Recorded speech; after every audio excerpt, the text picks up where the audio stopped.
کوئی شکر کی پٹی بھی باندھنی چاہیے. حضرت ایوب 18 سال بیمار رہے. زوجہ کہنے لگی دعا کر لو تو آپ فرمانے لگے بی بی سے کہ صحت کتنی دیر رہی؟ اس نے کہا 60 سال. تو آپ فرمانے لگے ذرا بیماری کو بھی 60 سال گزر لینے دو پھر دعا بھی کر لیں. یہ دعا کی اللہ، یہ لفظ کہے اللہ نے صحت دے دی، تندرستی آ گئی. ایک دن گھر میں بیٹھے بیٹھے زوجہ کہنے لگی کہ ایوب یہ بتاؤ دکھ اچھے کہ سکھ؟ آپ فرمانے لگے سارے دن ہی اللہ کے ہیں پر دکھ بڑے اچھے تھے. مجھ سے پوچھو تو دکھ بڑے اچھے تھے. کہا کس طرح؟ تو حضرت ایوب فرمانے لگے جب میں بیمار تھا تو 24 گھنٹے میں ایک دفعہ میرا رب میرا حال پوچھا کرتا تھا. ایک دفعہ میرا اللہ پوچھتا تھا ایوب تیرا حال کیا ہے؟ فرماتے ہیں 12 گھنٹے تو لذت ہی رہتی تھی کہ میرے رب نے میرا حال پوچھ لیا ہے، اور اگلے 12 گھنٹے میں انتظار کرتا تھا مالک حال دوبارہ کب پوچھے گا. فرمانے لگے اب صحت تو ہو گئی ہے پر اب میرا رب میرا حال تو نہیں نہ پوچھتا. بھائی مشکلات جو ہوتی ہیں وہ تو تجھے سجا دیتی ہیں، سوار دیتی ہیں. تجھے یاد آتا ہے کوئی اپنا جب تجھے درد ہوتی ہے نا، تکلیف ہوتی ہے، پھر تیرا دل کرتا ہے کوئی کندھا ملے جہاں میں سر رکھ کے رہوں. پھر اسی لیے تو کسی درویش سے کسی نے پوچھا تھا اپنا کون ہوتا ہے؟ تو کہا جو تجھے دکھ کے وقت یاد آئے وہ تیرا اپنا ہے. جو تجھے عین آزمائش کے وقت یاد آئے اور تجھے اس کا نمبر فوراً تیرے موبائل پہ چلنے لگے وہ تیرا اپنا سجن ہے جس کو تو دکھ کے وقت یاد کرے.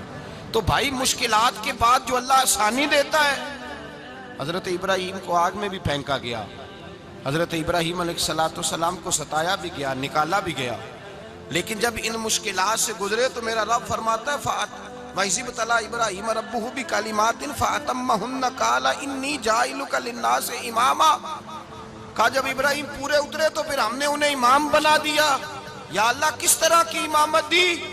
فرمایا میں نے اتنی اعلیٰ شان عطا کی ہے کہ اپنے لاڈلے رسول کو جناب ابراہیم کی نسل میں پیدا فرما دیا ہے. میں نے مصطفیٰ کو ان کی نسل میں پیدا کر دیا، قیامت تک کے لیے ان کا وقار بڑھا دیا. اللہم صلی علی محمد وعلی آل محمد کما صلیت علی ابراہیم وعلی آل ابراہیم. ان کی عظمت بڑھا دی اس لیے کہ جب وہ آزمائش سے گزر کر کے آئے پھر جو آسانی دی. میرے نبی پاک صلی اللہ علیہ وسلم نے دین ابراہیمی کی بہت ساری چیزوں کو رکھا. کہا میں ملت ابراہیمی پہ ہوں. جب کوئی مشکلات کو عبور کر کے آتا ہے، جب کوئی تکلیفیں سہ کر کے آتا ہے، اس کے لیے جو اجر ہوتا ہے، اس کے لیے جو پھر اللہ کتنی ذرا بڑی توجہ کیجئے گا.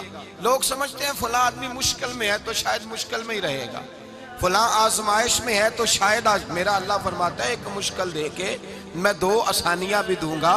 تم مشکل دیکھ رہے ہو، مشکل نہ دیکھو، وہ جو اس کو بعد میں آسانی آنے والی ہے، اور ڈبل جو میں اس پر نعمت کرنے والا ہوں اس کو دیکھو. حضرت یوسف کو بھائیوں نے کنویں میں ڈال دیا تھا، اور جب کنویں سے نکلے تو مصر کے بازاروں میں بکے، اور پھر زلیخا نے الزام لگایا تو حالات بگڑ گئے. حضرت یوسف کو جیل جانا پڑا. کتنی کٹھن زندگی تھی، لیکن میرے مالک کو کچھ اور ہی منظور تھا. کنویں میں گرنے والے، بازار میں بکنے والے، جیل میں جانے والے، الزام لینے والے جناب یوسف کو رب کریم نے اسی مصر کا بادشاہ بنا دیا. اللہ پاک نے اسی مصر کا حکمران بنا دیا. یاری تیری سونا پر ازمیشاں تیریاں اگ، اے سونا پرکھیا جاوندہ ہی پہلو نال اگاں دے لگ. اس کے لیے تھوڑا سا جتن کرنا پڑتا، تھوڑے کٹھن حالات سے گزرنا پڑتا، تھوڑی آزمائشوں کا روپ دیکھنا پڑتا. ہم چاہتے ہیں کہ ہمیں چھیڑے کوئی نہ کوئی تکلیف نہ آئے، کوئی آزمائش. یہ ہو نہیں سکتا میرے بھائی. نامی کوئی بغیر مشقت نہیں ہوا. 100 بار جب عقیق کٹا تب جا کر نگی ہوا. ہم چاہتے ہیں کہ ہمیں کچھ بھی دقت نہ آئے، مشکلات نہ آئے. اور مشکلات تو انسان کو سنوارتی ہیں بھائی، وہ تو نکھارتی ہیں. کبھی پوچھا کرو جا کر کے کسی گندم کے دانے سے کہ تو کہاں سے ہو کے آیا ہے، کہاں سے نکل کے آیا ہے، تو وہ بتلائے گا کہ بڑے مشکل مراحل سے گزرا ہوں اور پھر اللہ نے مجھے طاقت دی ہے کہ میں انسان کے وجود کا حصہ بناؤں. تو بھائی کٹھن مراحل، آزمائشیں، تکلیفیں یہ انسان کو بڑا انسان بنا دیتی ہیں. یہ اس کے لیے ترقیوں کا پیش خیمہ ہوتی ہیں. ہمارے جوان پریشان ہو جاتے ہیں. عورتیں خاص کر کے اس بات پہ توجہ کریں، وہ بڑی جلدی غم لے جاتی ہیں. وہ کہتی ہیں جانے میرا کچھ ہوگا ہی نہیں، جانے میرا کچھ ہو ہی نہیں سکتا. میرے بھائی درجنوں اور بیسیوں لوگ ایسے ہیں جن کی اولادیں نہیں تھی لیکن نام ان کا ان سے بھی زیادہ ہے جو بڑے بڑے صاحب اولاد. حضرت خواجہ معین الدین اجمیری کو جانتے ہیں آپ لوگ؟ نہیں، جو جانتے ہیں وہ بولیں جانتے ہیں جی؟ لو جی، کافی سارے جانتے ہیں، تھوڑے جی رہ گئے نا۔ جانتے ہیں نا خواجہ صاحب کو؟ ان کے کسی بیٹے کو جانتے ہوں؟ نہیں جانتے، نہیں جانتے، نہیں جانتے آپ ان کے بیٹے کو۔ حضرت خواجہ معین الدین اجمیری رحمت اللہ تعالیٰ علیہ کے بیٹے کو نہیں جانتے، لیکن ویسے آپ ہندوستان میں کسی آدمی کو چھیڑ کے دیکھیں، وہ کہے گا میں خواجہ صاحب کا روحانی بیٹا ہوں، میں اولاد۔ حضرت غوث اعظم رضی اللہ تعالیٰ عنہ کی اولاد کو کم لوگ جانتے ہیں، لیکن آپ ویسے کسی کو پوچھ کے دیکھیں 11ویں والا پیر کون ہوتا ہے، ہر آدمی ہاتھ اٹھا کے بتائے گا خدا کے فضل سے ہم پر ہے سایہ غوث اعظم کا، ہمیں دونوں جہاں میں ہے سہارا غوث اعظم۔ لوگ جھوم کے بتلائیں۔ میرے بھائی، یہاں لوگ پریشان ہو جاتے ہیں کہ اولاد ہوگی تو یہ ہوگا، فلاں ہوگا تو یہ ہوگا۔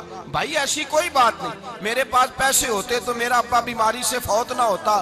جو مالدار ہوتے ہیں تو کیا وہ بچ جاتے ہیں؟ حضرت اسرائیل انہیں چھوڑ جاتے ہیں؟ او خدا کے بندے، تو کیسی بات کر رہا ہے؟ یاد رکھ، یہ جو آزمائشیں ہوتی ہیں، یہ جو تکلیفیں ہوتی ہیں، یہ جو تھوڑے سے مشکل حالات ہوتے ہیں۔ حضرت یونس علیہ السلام کی دوستی ہوگی حضرت جبریل امین سے، تو جناب جبریل ملنے آئے۔ حضرت یونس علیہ السلام فرمانے لگے جبریل میرا دل کرتا ہے مجھے اس بندے کی ملاقات کرا جو اللہ کا سب سے زیادہ عبادت گزار بندہ ہے۔ حضرت جبریل امین لے گئے دور دور فلسطین کے علاقے میں، اور لے جا کر ایک بندے سے ملاقات کرائی جس کی دونوں آنکھیں بھی کوئی نہیں تھی، دونوں بازو بھی کوئی نہیں تھی، دونوں پیر بھی کوئی نہیں تھی، اور اس بندے کی زبان پر لفظ بڑا کیا جاری تھے، یا اللہ تیرا شکر ہے، یا اللہ تیرا، بول کے کہیے، یا اللہ تیرا، اے اللہ تیرا شکر ہے۔ شکر شکر کر رہا تھا۔ حضرت جناب سیدنا یونس علیہ السلام کہنے لگے میں نے تجھے عبادت گزار کو ملانے کو کہا تھا، تو کہاں لے آیا؟ حضرت جبریل کہنے لگے یا یونس، یہ ہر چیز جانے کے باوجود اپنے رب کی رضا پہ راضی ہے۔ اس وقت دنیا میں نبیوں کے بعد جس سے اللہ سب سے زیادہ پیار کر رہا ہے وہ یہی بندہ ہے، یہ اپنے رب کی رضا پہ راضی ہے۔ اے تن میرا کنگی ہووے تے میں زلف سجن دی باواں، تے پوش میرے دی جتی بن جائے تے میں یار دی قدمی آواں، مارو مارو مینو مار مکاؤ کوئی عذر نہ پیش لے آواں، تے جے سونا ہی میرے دکھ وچ راضی، جے سونا ہی میرے دکھ وچ راضی، جے سونا ہی میرے دکھ وچ راضی، تے میں سکھ نو چلے ڈاواں۔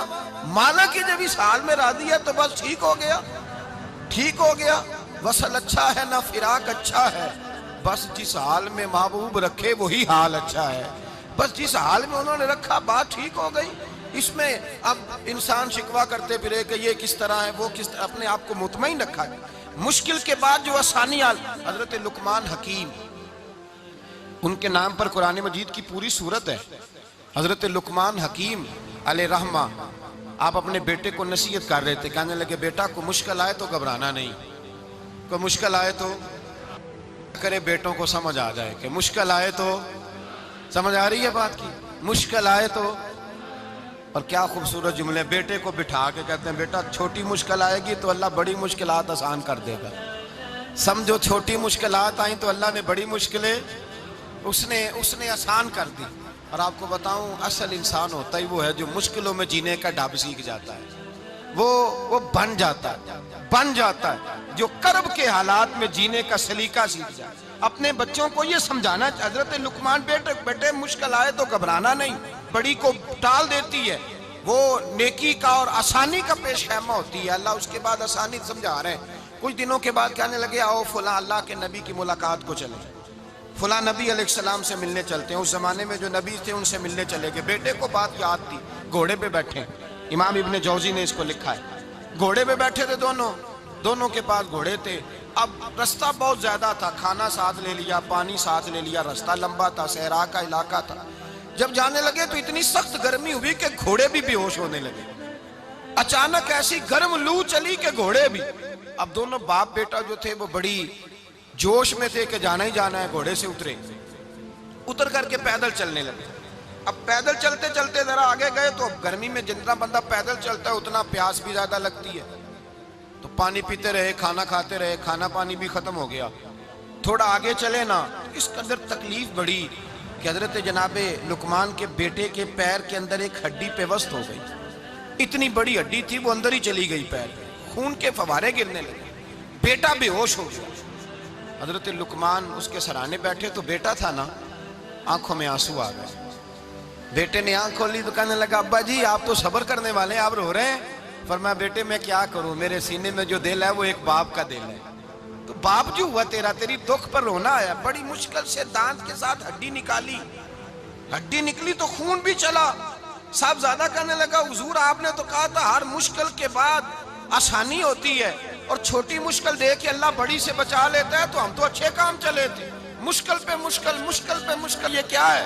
حضرت لقمان کہنے لگے بیٹا نہ تو رب کی حکمتوں کو جانتا ہے، نہ پوری طرح میں جانتا ہوں، لیکن جو میں نے کہا تھا وہ بات سچی ہے۔ فَإِنَّ مَعَ الْعُسْرِ يُسْرًا إِنَّ مَعَ الْعُسْرِ يُسْرًا، اللہ ہر مشکل کے بعد آسانی عطا فرمائے گا، اور فرمایا میرا ایمان ہے کہ ضرور ضرور عطا فرمائے گا۔ یہ بات کہہ رہے تھے کہ سامنے سے دھواں اٹھا، اتنا سخت دھواں اٹھا کہ آپ نے سوچا شاید وہاں بادیا وہاں جاتے ہیں۔ وہاں چلنے لگے تو پیچھے سے کسی نے آواز دی ٹھہر جاؤ، رکو، وہیں رک گئے۔ تھوڑی دیر گزری تو کہا رک جاؤ، جب رکے تو ایک بولنے والا بولا، کہنے لگا تمہارے لیے تھوڑی دیر کے بعد جانوروں کا بندوبست کر دیا جائے گا، کھانے کا بھی بندوبست ہو جائے گا، بچے کا پیر بھی صحیح ہو جائے گا، چلے جانا، لیکن ذرا ٹھہرو۔ حضرت لقمان کہنے لگے بولنے والے تو کون ہے؟ تو کہنے لگے میں اللہ کا فرشتہ ہوں، میں اللہ کا فرشتہ ہوں۔ کہا اللہ کے فرشتے اور یہ سارا کچھ کیا ہے؟ تو فرشتہ کہنے لگا اصل بات یہ ہے کہ سامنے بستی پر مجھے عذاب نازل کرنے کا حکم ملا تھا، آپ بڑی تیزی سے آ رہے تھے، میں نے رب سے دعا کی کہ اللہ اس باپ بیٹے کی غلطی کوئی نہیں، مہربانی فرما۔ رب نے پہلے آپ کو صحرا میں الجھایا، پھر میری دعا کی برکت سے آپ کے گھوڑے ٹھہر گئے، پھر میری دعا کی برکت سے آپ کا پانی ختم ہوا، پھر میری دعا کی برکت سے آپ کے بیٹے کو زخم آیا، پھر میری دعا کی برکت سے سامنے سے دھواں اٹھا۔ فرمایا یہ جو تمہیں مشکل پہ مشکل آ رہی تھی، یہ تو میرا رب تمہیں عذاب سے بچانا چاہ رہا تھا، یہ جو تمہیں مشکل پر مشکل آ رہی تھی تو میرا مالک تمہیں عذاب سے بچا رہا تھا، تم سمجھ نہیں رہے تھے۔ حضرت لقمان نے بیٹے کی طرف دیکھا تو بیٹے کہنے لگے ابا جی بات بالکل سچی ہے، افضل الذکر لا الہ الا لا الہ الا، اور پھر پڑھنے لگے حسبنا اللہ و نعم الوکیل نعم المولا و نعم النصیر۔ یہ ورد ہونے لگے۔ بھائی جب تجھے مشکل آتی ہے، آزمائش آتی ہے، تو اس وقت سمجھتا ہے پتہ نہیں میرے ساتھ کیا بننے لگا ہے۔ اللہ تبارک و تعالیٰ چھوٹی مشکل دے کے تجھے بڑی سے محفوظ رکھتا ہے، چھوٹی بیماری دے کے تجھے بڑی سے محفوظ رکھتا ہے۔ بلکہ میں ایک دفعہ ایک تکلیف میں، ایک آزمائش میں مبتلا ہو گیا، تو میں نے اپنے حضرت سے کہا کہ حضور سارے دکھ کٹھے ہی آ گئے، کیا کیا جائے؟ تو آپ فرمانے لگے بڑے خوش نصیب ہو، جوانی میں اللہ نے دکھ دے دیے، بڑھاپے میں آئے تو برداشت نہیں ہوتے، یہ تو بڑے وقت پہ آ گئے، شکر ادا کرنا چاہیے، اس زمانے میں برداشت نہیں ہوتے، اب آسانی ہے، ان کو برداشت کرو، ہمت کرو۔ میرے بھائی یاد رکھیں آزمائشیں، تکلیفیں آپ کو بڑا کرنے کے لیے آتی ہیں۔ ہم آزمائش کو برا جانتے ہیں، دکھ کو برا جانتے ہیں، دکھ تو بڑے پیارے ہوتے ہیں، یہ رونے کا سلیقہ سکھاتے ہیں، یہ اللہ کو منانے کا طریقہ سکھاتے ہیں، یہ مسجد میں جانے کا۔ وہ جو سکھی بندہ ہے نا، سکھی، مجھے ایک صاحب کہنے لگے دو قسم کے لوگ مدینے سے آتے ہیں، مدینہ شریف پوچھنے لگے، کہنے لگے حضرت جی دو قسم کے بندے ہیں، کچھ واپس جاتے ہوئے تڑپ رہے ہیں، کچھ تصویریں کھینچ رہے ہیں رخصتی کے وقت، فرق کیا ہے؟ تو میں نے کہا وہ جو تصویریں کھینچ رہا ہے وہ امیر آدمی ہے، اسے پتہ ہے کہ میں پھر ٹکٹ لے لوں گا، مہینے کے بعد پھر آ جاؤں گا، اور یہ مدینہ چھوڑتے ہوئے تڑپ رہا ہے، یہ کوئی غریب ہے، یہ کہہ رہا ہے پتہ نہیں دوبارہ موقع ملے کہ نہ ملے، یہ دکھی ہے، یہ آزمائش میں دکھی۔ سکھی بندہ تو مکے جا کے نہیں روتا، وہاں بھی کھڑا ہے، ڈٹ کے کھڑا ہے، دکھی کوئی نہیں تو روئے کیسے؟ روئے کیسے؟ دکھیے دی گل دکھیا ہی جانے، دکھیے دی گل، کیا خوبصورت لفظ ہے میاں صاحب کی، اور لفظوں میں حسن دیکھے، کہنے لگے دکھیے دی گل یہ دکھیا ہی جانے، تے سکھیے نو کی خبراں، تے یار جنہاں دے موت نے مارے روندے نہیں تک تک قبراں۔ یہ مشکل مرحلہ ہوتا ہے، جب انسان تکلیف میں ہوتا ہے پھر اسے احساس ہوتا ہے، اور تکلیف والے کو ہی تکلیف والے کی تکلیف کا احساس ہوتا ہے۔ جب آپ کو اللہ مشکل دیتا ہے تو سمجھ لے رب آسانی دینا چاہ رہا ہے، جب تیز دھوپ آتی ہے تو سمجھ لے اللہ گرم ہوا گزار کے ٹھنڈی بارش برسانا چاہ رہا ہے، اور جب چاروں طرف سے گھٹن ہو، پنجابی میں کہتے ہیں گمہ لگ جائے، تو پھر سارے بول کے کہتے ہیں اب جو طوفان آئے گا وہ سخت ہی آئے گا، اس لیے کہ گھٹن جتنی زیادہ ہوتی ہے پھر فضل بھی اتنا. جن لوگوں نے تکلیفیں زیادہ سہی تھی رب نے عزتیں بھی زیادہ ہی عطا فرمائی. جن لوگوں نے تکلیفیں زیادہ سہی نا انہیں اللہ نے درجہ بھی. حضرت بلال حبشی نے بڑی تکلیف سہی، مارا کرتا تھا امیہ، بڑا مارتے تھے، اتنا مارتے تھے کہ موٹے، آپ نے کبھی دیکھے ہیں دیہاتوں میں موٹے موٹے پائے ہوتے تھے چار پائیوں کے، موٹے موٹے پان کی چار پائیاں اور بڑی چار پائیاں کافر بچھا کے بیٹھ جاتے اور حضرت بلال حبشی کے پیر ان کے نیچے رکھ دیتے، ہاتھ ان کے نیچے رکھ دیتے، آگ لوہا گرم کر کے اس کے اوپر ننگے بدن لٹا دیتے. مکے نے بڑی آزمائشیں دیکھی، پھر اسی مکے نے مدینے نے عجیب رنگ دیکھا کہ میرے نبی معراج سے واپس آئے اور حضور نے عظمت دی. فرمایا بلال یار تیرا بڑا مقام ہے، تو مدینے میں چل رہا تھا اور میں جنت میں تیرے قدموں کی آواز سن رہا تھا. کتنا تیرا مقام ہے، کتنا تیرا درجہ ہے، میں وہاں تیرے چلنے کی آواز سن رہا تھا. حضرت ابو بکر صدیق رضی اللہ تعالیٰ عنہ نے اس زمانے میں حضور کی نوکری کی جب دوسرا جانثار کوئی نہیں تھا. سارے لوگ تانے دیتے، کہتے ابو بکر تو اکیلا ہی سیاںا ہے، سارا مکہ مخالفت کرتا ہے، تو جان ہی نہیں چھوڑتا، سارا زمانہ مخالفت کرتا. ابو بکر صدیق نے مال بھی دیا، جان بھی دی، شہزادی حضرت عائشہ بھی دی حضور کی خدمت میں، ہر چیز لٹا دی. دنیا کو پتا اس دن چلا جس دن میرے رسول پاک صلی اللہ علیہ وسلم مسجد نبی میں بیٹھے تھے، درجنوں صحابہ تھے. حضور نے فرمایا ابو دردہ کو تو بلاؤ. جناب ابو دردہ حاضر ہوئے تو کہتے ہیں حضور کا چہرہ دیکھا تو ناراضگی ہے چہرے پہ. میں نے دیکھتے ہی کہا حضور آپ مجھ سے ناراض ہیں؟ حضور نے فرمایا ہاں میں ناراض ہوں. جب یہ لفظ کہے تو میں کانپنے لگا، حضور ناراض ہو گئے. میں نے کہا یا رسول اللہ میری غلطی.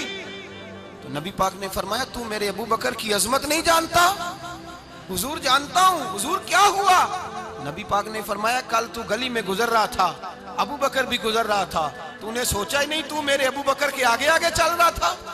یہ خیال ہی نہیں آیا، تجھے پتا نہیں کہ جس نے میرے ساتھ نیکی کی میں نے بدلہ چکا دیا ہے. ابو بکر کا بازو تھام کے اللہ کی بارگاہ میں لے جاؤں گا، میرا رب بھی اسے بدلے عطا فرمائے گا. یہ عظمت، یہ شان، یہ بلندی اور رفعت مشکلات سے گزرنے کے بعد ملی. میرے نبی پاک صلی اللہ تعالیٰ علیہ وسلم کے ساتھ مولا کائنات شیر خدا حضرت علی نے 9 سال کی عمر سے وفات شروع کی اور تا دم آخری حضرت علی نے وفا کی مصطفیٰ سے. کٹھن مراحل سے گزرے، کٹھن مراحل سے. حضرت علی کہتے ہیں میں ہر جنگ میں ہر جہاد میں ساتھ تھا، پر جس دن مکے اور مدینے سے آنے والوں کو حضور بھائی بھائی بنا رہے تھے، مہاجر اور انصار کو بھائی بھائی بنا رہے تھے. فرماتے ہیں میں تنہا کھڑا تھا، کوئی کسی کا بھائی بن گیا، کوئی کسی کا بھائی بن گیا، میں اکیلا کھڑا تھا اور میں سوچ رہا تھا کہ یار میں کدھر جاؤں. کہتے ہیں میں اس حد تک آیا کہ میرے آنسو بہنے لگے، لیکن میری مشکلات کو آسانی تب ملی جب مدینے کے چاند دھیرے سے اٹھے، میرے قریب آئے، میرا بازو تھاما اور فرمایا علی باقی سارے بھائی بھائی بن گئے ہیں، انت اخی فی الدنیا والآخرہ، تو میرا بھائی ہے، دنیا میں بھی میرا بھائی ہے، قیامت کے دن بھی میرا بھائی ہے. حضور نے اعزاز دیا اور غدیر خم کے موقع پر حضرت علی کا بازو تھام کے کھڑا کر کے حضور نے فرمایا من کنت مولا ہوں فہذا علی مولا. فرمایا جس کا میں مولا ہوں اس کے علی بھی مولا ہے. محبوب پاک سید عالم صلی اللہ علیہ وسلم نے جن لوگوں نے مشکلات برداشت کی پھر ان کو اعزاز ملا، ان کو درجے ملے، ان کے لیے جو آسانی. حضرت عثمان غنی نے صحابہ میں سب سے زیادہ مظلومیت کاٹی، سب سے زیادہ مظلومیت. 40 دن پانی بند رہا، کھانا بند رہا، تکلیف اور آزمائش کا وقت ہوا. امام جلال الدین سیوطی رحمت اللہ تعالیٰ علیہ الحاوی للفتاوی میں لکھتے ہیں، کہتے ہیں جب حضرت عثمان غنی پر کھانا اور پانی بند تھا، ایک شام حضرت عبداللہ بن سلام ملنے گئے. اس شام، اس صبح جس شام حضرت سیدنا عثمان غنی شہید ہوئے، جناب عبداللہ ابن سلام کہنے لگے عثمان تیرا کیا حال ہے، کس پوزیشن میں ہے؟ تو کہتے ہیں جناب عثمان غنی کہنے لگے عبداللہ آج میں بڑا سکھ میں ہوں. کہا 40 دن بیت گئے، کھانا نہیں آیا، پانی نہیں آیا، تو آج کیوں سکھی ہو؟ فرمانے لگے آج مدینے کی سامنے والی گلی میں میں نے مصطفیٰ کا دیدار کیا ہے اور نبی پاک صلی اللہ علیہ وسلم نے فرمایا عثمان اگر تو کہے تو تیرے لیے پانی کا بندوبست کر دیا جائے، تیری مشکل آسان ہو جائے، اور اگر تو کہے تو تیرے لیے وہ آسانی کی جائے کہ آج تو میرے پاس آ کے روزہ افطار کر لے. تو حضرت عثمان غنی کہنے لگے میں نے مصطفیٰ سے عرض کیا حضور مجھے یہاں کا سوق نہیں چاہیے، مجھے وہ آسانی چاہیے جو آپ کے پاس افطار سے ملے گی۔ فرمانے لگے آج میں رخصت ہو جاؤں گا، افطار رسول اللہ کے پاس کروں گا۔ حضرت عبداللہ ابن سلام فرماتے ہیں پھر اس شام حضرت عثمان شہید ہو گئے۔ لوگ کہنے لگے عثمان شہید ہو گئے، اور میں کہنے لگا نہیں، انہوں نے جا کے نبی پاک کے دسترخوان پہ روزہ افطار کر لیا ہے۔ روزہ افطار بھائی، پھر بعد میں جو آسانی ملی ان لوگوں، جو ان لوگوں کو درجات نصیب، کٹھن حضرت عبداللہ مزنی حضور کے غلام تھے، قبیلہ مزن کے رہنے والے، والد فوت ہو گئے، چچا نے پالا تھا، اسلام قبول کر لیا، چچا اسلام